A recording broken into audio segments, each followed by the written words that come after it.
Oh, I'm Will Sampson from Woodworking Network and FDMC magazine. We're in the shop today to talk about lifting stuff. You know, probably more people get injured in woodworking shops from lifting things than they do from cutting tools or some of the things that are perceived to be more dangerous. And over the years, I've collected a number of gadgets to help lifting. Like this is designed for plywood panels, and you can slide it on there and it holds it on the side, but you need another partner to help you with it. And then this is actually one of my favorite lifting devices. This is called a Gorilla Gripper, and it goes on like that, and it allows one person to lift a pretty heavy panel like that. But they really aren't great solutions for everything, and they won't let you work to place something accurately. It's all a matter of balance and carrying. So I was really excited when I heard about the Grabo. Funny name. This is from a company called Nemo Tools. You probably are not real familiar with them.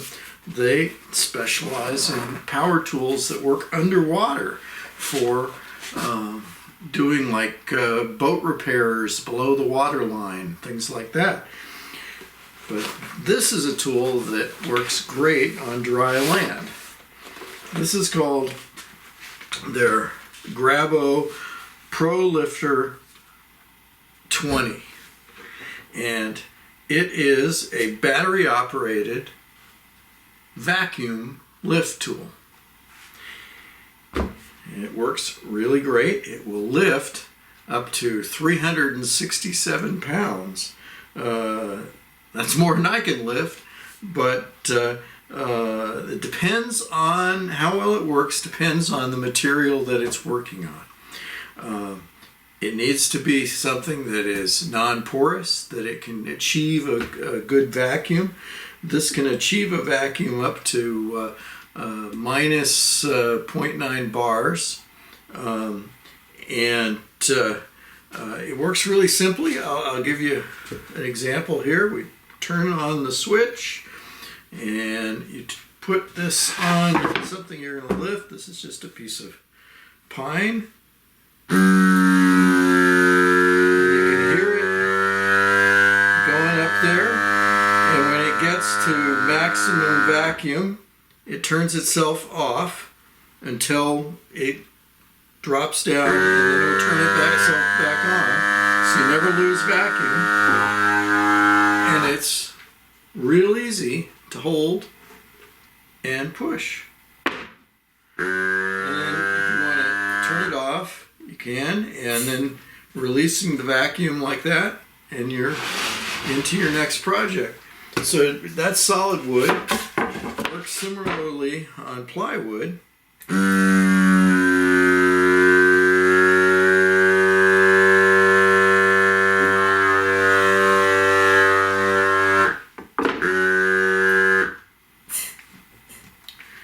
These are, of course, small sample things. Here's a piece of tile. This is pretty heavy. And the tile is something, too, that you might want to, when you're putting it down, position it precisely. And this works really well on the tile. It gets all the way up to 0.89, which is very maximum. And it holds it really as easily, and you've got control, and you can do that. But how does it work on something else that's bigger?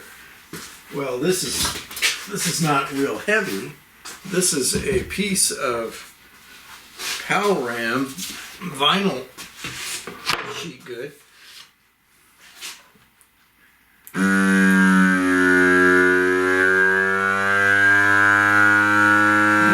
Up to maximum on that pretty fast, and it's easy to hold.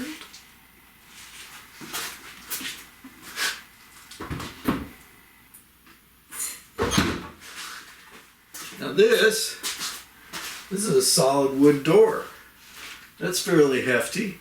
And how many people have juggled, if you're installing a new door, and juggled it in the opening and trying to get it angled, and you can't put your hands on the outside.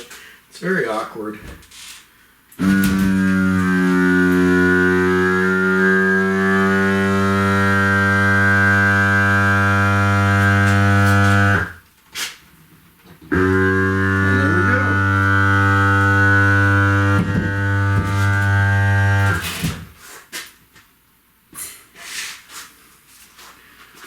Really clever device.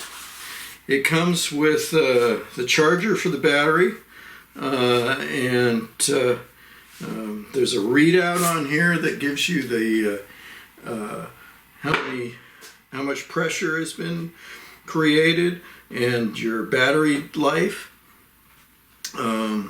There also it's made to be handheld, but there's also built into it these hooks all on 4 sides, so you could conceivably hook this up to a strap or something, or chains, and use this, you know, if you have like a gantry or a lift in your shop, you could use this as a vacuum to lift stuff that's heavier. And then I have seen on the internet, I have not tried it, but I have seen on the internet a number of people that have actually sort of hacked this thing and turned it into, I mean, think about it, if you can fix it stationarily in a vise, it could be a great tool if you had to route or sand all these edges at once. You could just hold it in here, and that will work. There are people that are actually using this as the vacuum source to do small vacuum bag veneer work and things like that, and curved laminations in a vacuum situation. So it's an amazingly versatile tool. Some things that I've found that it doesn't work on very well. Supposedly it will work on concrete blocks, but they need to be the kind of concrete that is not real porous. Cinder blocks, it won't lock onto those. MDF, you can see this is MDF right here on this. It looks like it wants to lock down, but it's not getting a good vacuum. And I can maybe make it work. It's getting up to 0.1, but it's not as solid as I would like to see it. And it just, without me releasing it, it pulls off. So MDF is a little iffy. This is a dirty wood board.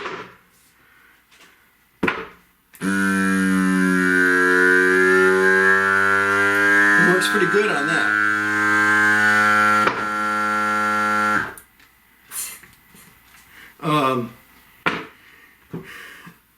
OSB, I could not get a good vacuum enough to be a secure lift on that, because the surface, I'm sure, is too variable. I mean, this tile is an irregular surface, but it's something that this foam edge can seal against.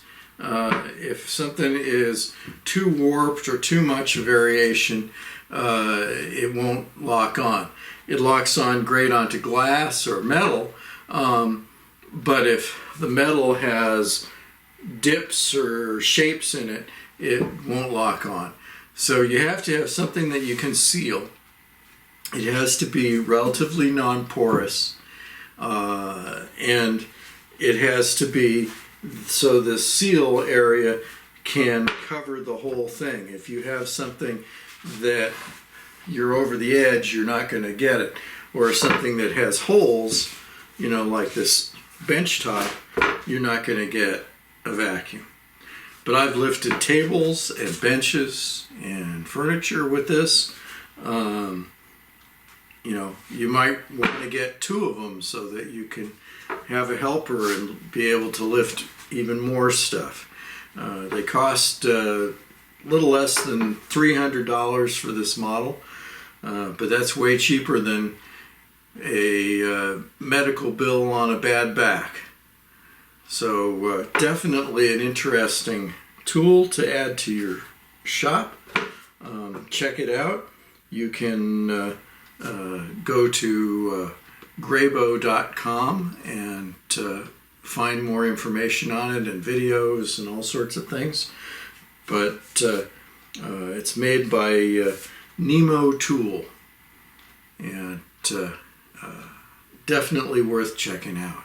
You can see more videos and tool reviews and the latest woodworking industry news at our site, woodworkingnetwork.com, or in the pages of FDMC magazine. Thanks for watching.